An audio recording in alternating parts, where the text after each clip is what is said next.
नमस्कार सभी कर्मचारियों और पेंशनर्स का एक बार फिर से हार्दिक स्वागत है। देश भर के 1 करोड़ से ज़्यादा केंद्रीय कर्मचारियों और पेंशनर्स के लिए 6 बड़ी धमाकेदार खबर निकल के सामने आ रही है, जिसमें बात करने वाले हैं रिटायर्ड कर्मचारियों के लिए राहत भरी खबर। अब मिलेगी खास सुविधा, मंत्री ने की घोषणा, अगले हफ्ते जारी होंगे आदेश, जाने किस तरह मिलेगा लाभ। साथ ही पेंशन भोगियों के लिए खुशखबरी, पेंशन पर आयकर कटौती नहीं होगी, आदेश जारी हुआ। साथ ही 8वें पे कमीशन पर भी बड़ी अपडेट, खुशखबरी, मोदी सरकार जल्द लागू करने जा रही है 8वां वेतन आयोग, बढ़कर मिलेगी सैलरी और पेंशन। साथ ही पुरानी पेंशन बहाली को लेकर बड़ी अपडेट, पुरानी पेंशन योजना पर जल्द केंद्र सरकार के द्वारा होगा बड़ा ऐलान, अंतिम बेसिक का 50% पेंशन प्लस DA/DR मिलना हुआ तय। यदि जानकारी पसंद आई तो वीडियो को लाइक कीजिएगा, चैनल पे पहली बार आए हैं तो प्लीज़ चैनल को सब्सक्राइब कीजिएगा, क्योंकि आपसे जुड़े तमाम तरह के महत्वपूर्ण आदेश, वीडियो और इन्फॉर्मेशन हम यहाँ पर लाते रहते हैं। तो आपको जानकारी के लिए बता दें कि देश भर के लाखों केंद्रीय कर्मचारियों और पेंशनर्स के लिए बड़ी खबर निकल के सामने आ रही है। पहली बड़ी खबर की बात कर ले तो पेंशन भोगियों के लिए खुशखबरी है, पेंशन पर आयकर यानी TDS की कटौती नहीं होगी और उसके आदेश भी जारी कर दिए गए हैं। केंद्र और राज्य सरकारों के कर्मचारियों की मृत्यु के बाद उनके परिवार को आर्थिक सहायता के रूप में पारिवारिक पेंशन दी जाती है। हालांकि हाल ही में देखा गया कि कुछ कोषागारों द्वारा पारिवारिक पेंशन पर आयकर यानी TDS की कटौती की जा रही है, जिससे पेंशनरों को इनकम टैक्स रिटर्न फाइल करने में कठिनाइयों का सामना करना पड़ रहा है। इस मुद्दे को ध्यान में रखते हुए सरकार ने इस संबंध में कुछ महत्वपूर्ण दिशा निर्देश जारी किए हैं। आयकर अधिनियम 1961 की धारा 192 के तहत पारिवारिक पेंशन को आय के अन्य स्रोतों के अंतर्गत वर्गीकृत किया गया है। इसका सीधा मतलब है कि पारिवारिक पेंशन वेतन या पेंशन की तरह कर योग्य आय नहीं मानी जाती। इसी वजह से आयकर अधिनियम की धारा 192 के तहत आने वाले नियम पारिवारिक पेंशन पर लागू नहीं होते हैं। वित्त मंत्रालय भारत सरकार के परिपत्र के संख्या 2022/24 दिनांक 7 दिसंबर 2022 में स्पष्ट रूप से कहा गया है कि पारिवारिक पेंशन की धारा 192 के तहत TDS की कटौती नहीं की जानी चाहिए। इस दिशा निर्देश के अनुसार पारिवारिक पेंशन कर की कटौती गैरकानूनी है, इससे पेंशनर को अनावश्यक परेशानी का सामना करना पड़ता है। तो आपको जानकारी के लिए बता दें कि पारिवारिक पेंशन को पेंशनर को यह ज्ञात होने चाहिए कि उनकी पेंशन पर TDS नहीं काटा जाना चाहिए। अगर किसी पेंशनर कोषागार द्वारा TDS काटा जाता है तो वे इसके खिलाफ लिखित शिकायत कर सकते हैं और उन्हें इस संबंध में उचित सलाह लेने की आवश्यकता हो सकती है। इसके अलावा अगर पेंशनर चाहते हैं कि उनकी पेंशन में TDS काटा जाए तो उन्हें इसके लिए लिखित में अनुरोध करना चाहिए। पारिवारिक पेंशन पर TDS की कटौती को लेकर काफ़ी भ्रम और कठिनाई उत्पन्न हो रही थी। नए दिशा निर्देश के अनुसार इस पर कटौती को रोका जाना चाहिए, जिससे पेंशनर्स को किसी भी प्रकार की अनावश्यक परेशानी का सामना न करना पड़े। सरकार के इस कदम से पेंशनर को राहत मिलेगी और आर्थिक हितों की रक्षा होगी। सरकार के इस कदम से जहां एक तरफ पारिवारिक पेंशन भोगियों को राहत दी गई है, वहीं पेंशन भोगियों को भी राहत दी जानी चाहिए। उनकी पेंशन भी आयकर के दायरे में नहीं आनी चाहिए।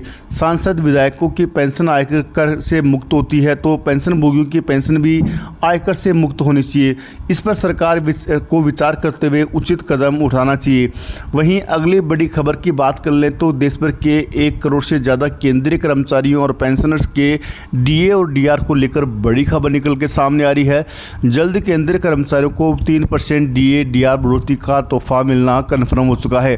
फिलहाल केंद्रीय कर्मचारी 50% DA और DR का लाभ ले रहे हैं। जनवरी से लेकर जून तक के all India consumer price index से ये साफ हो गया है कि इस बार केंद्रीय कर्मचारियों और पेंशनर्स के महंगाई भत्ते और महंगा राहत में 3% की धमाकेदार बढ़ोतरी होगी, जिसके बाद में महंगाई भत्ता 50% से बढ़कर कुल 53% हो जाएगा।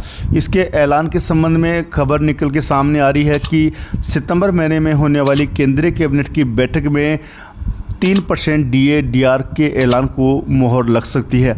यदि ऐसा होता है तो देश भर के 1 करोड़ से ज़्यादा केंद्रीय कर्मचारियों और पेंशनर्स की सैलरी और पेंशन में ज़बरदस्त बढ़ोतरी देखने को मिलेगी। पेंशन भोगियों का महंगाई भत्ता DA यानी 50% से 53% हो जाएगा। ऐसे में सितंबर महीने से उनकी पेंशन में बढ़ोतरी होने वाली है। सितंबर महीने की पेंशन के साथ बढ़ी हुई महंगाई भत्ते का भुगतान किया जाएगा। इसके साथ जुलाई और अगस्त यानी 2 महीनों का एरियर भी मिलेगा। वहीं अगली बड़ी खबर की बात कर ले तो 8वें वेतन आयोग को लेकर बड़ी अपडेट निकल के सामने आ रही है। लंबे समय से देश भर के लाखों केंद्रीय कर्मचारी और पेंशनर्स 8वें वेतन आयोग के गठन का इंतजार कर रहे हैं। उनकी मांग की महंगाई भत्ता 50% को पार कर गया है। ऐसी स्थिति में उनके वेतन और पेंशन की समीक्षा की जानी चाहिए। तो सरकार के द्वारा 8वें वेतन आयोग को लेकर संकेत दिए हैं। जल्द 8वें वेतन आयोग की कमेटी का गठन केंद्र की मोदी कैबिनेट करने वाली है। आपको जानकारी के लिए बता दें कि केंद्रीय कर्मचारी और पेंशनर्स लंबे समय से न्यूनतम वेतन और न्यूनतम पेंशन में बढ़ोतरी की मांग कर रहे हैं। केंद्रीय कर्मचारी की मांग है कि उनका न्यूनतम वेतन 18,000 रुपये से बढ़ाकर 26,000 किया जाए। साथ में फिटमेंट फैक्टर जो कि फिलहाल 2.57 है उसे बढ़ाकर 3.68 किया जाए।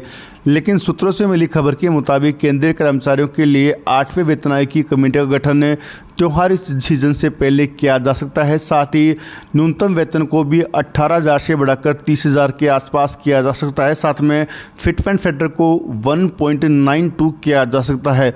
ऐसे में लाखों कर्मचारियों और पेंशनर्स की सैलरी और पेंशन में ज़बरदस्त बढ़ोतरी देखने को मिलेगी। वहीं अगली बड़ी खबर की बात कर ले तो केंद्रीय कर्मचारियों के लिए एक बड़ी खबर आ सकती है, जहां एक और पुरानी पेंशन योजना यानी OPS की वापसी की संभावना नहीं है। वहीं दूसरी ओर राष्ट्रीय पेंशन प्रणाली यानी NPS में महत्वपूर्ण बदलावों पर विचार किया जा रहा है। इन बदलावों के तहत केंद्रीय कर्मचारियों को उनके अंतिम वेतन का 50% पेंशन के रूप में देने का प्रस्ताव है। यह कदम पेंशन विसंगतियों को दूर करने और कर्मचारियों के असंतोष को कम करने के उद्देश्य से उठाया जा रहा है। वित्त मंत्री निर्मला सीतारमण ने पेंशन के मुद्दे पर अध्ययन और सुझाव देने के लिए वित्त सचिव TV स्वामीनाथन की अध्यक्षता में एक समिति का गठन किया है। यह समिति NPS के तहत पेंशन की गारंटी और इससे जुड़े वित्तीय प्रभावों का आकलन कर रही है। टाइम्स ऑफ इंडिया की एक रिपोर्ट के अनुसार समिति ने अंतर्राष्ट्रीय पेंशन प्रणाली और आंध्र प्रदेश सरकार की पेंशन नीति का अध्ययन किया है। पुरानी पेंशन योजना के तहत कर्मचारियों को अंतिम वेतन का आधा हिस्सा पेंशन के रूप में मिलता था, जबकि NPS में कर्मचारियों को अपने मूल वेतन का 10% योगदान करते थे और सरकार भी 14% योगदान करती थी। हालांकि 25 से 30 साल की तक सेवा देने वाले कर्मचारियों को NPS के तहत अच्छे रिटर्न की संभावना होती है, लेकिन कम सेवा अवधि वाले कर्मचारियों के लिए अलग स्थिति हो सकती है। तो पुरानी पेंशन बहाली को लेकर भी जल्द केंद्रीय कर्मचारियों और पेंशनर्स को खुशखबरी मिल सकती है। जैसे ही NPS की समीक्षा के लिए गठित कमेटी की रिपोर्ट कंप्लीट होगी और वह अपनी रिपोर्ट कैबिनेट को सौंपी, उसके बाद में कैबिनेट के द्वारा उस रिपोर्ट पर मंथन किया जाएगा और अंतिम फैसला कैबिनेट के द्वारा लिया जाएगा। संभावना ये जताई जा रही है कि NPS को ही सुधारों के साथ पेश किया जा सकता है, लेकिन केंद्रीय कर्मचारी संगठनों की मांग है कि उन्हें OPS से कम कुछ भी मंजूर नहीं है।